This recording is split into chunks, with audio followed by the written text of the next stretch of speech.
when it is all said and done, how is this sitting with Tampa management, Rick?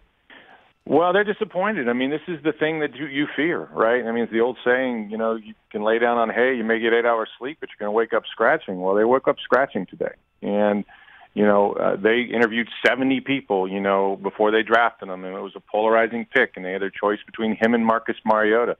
The irony is that Lovie Smith was the guy at the time that was so on board with Jameis. He, of course, got fired after his second year.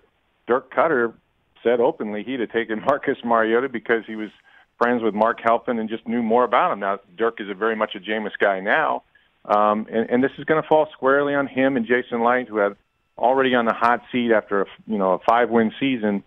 Now Jameis is going to miss the first 3 games at minimum.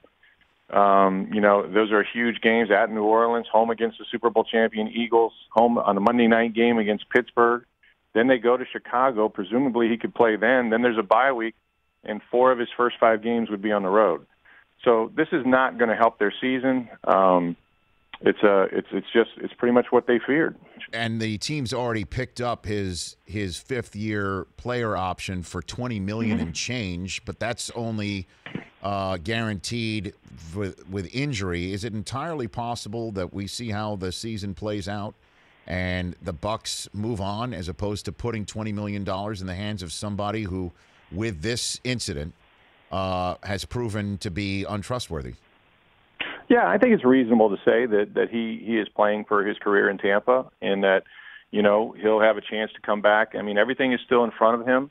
All outward appearances since his rookie year, he's done the right things. He's going to have his first child in July. He's getting married. He started a foundation. He spends a lot of time in the community. There's so much good about Jameis, but I think that he's going to have to win. I mean, this is a guy that's only won 18 games in 3 years as the number 1 overall pick, and he went to a horrible football team.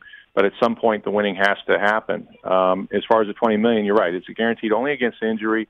If he's healthy and passes a physical in March, they can decide not to give him that contract. So let's spin it forward and say, okay, they don't have a great year, and maybe he plays okay, maybe he doesn't. But Dirk Cutter and Jason Light gets fired. Now you're looking at a situation where a new head coach is coming in here, evaluating things top to bottom. Do they really want to have one more year of Jameis Winston? I mean, so there's a lot at stake for him in Tampa right now, and for his career. I mean, he has put himself in a position that he told the league he would avoid. He went to the NFL 2 weeks before the start of the draft, and requested a meeting with Roger Goodell. Spent 5 hours in the NFL office. I would imagine telling them that you won't have a problem with me, and then this has happened. So he's playing for his career in Tampa and maybe in the NFL. The Rich Eisen Show, weekdays at noon Eastern on Audience.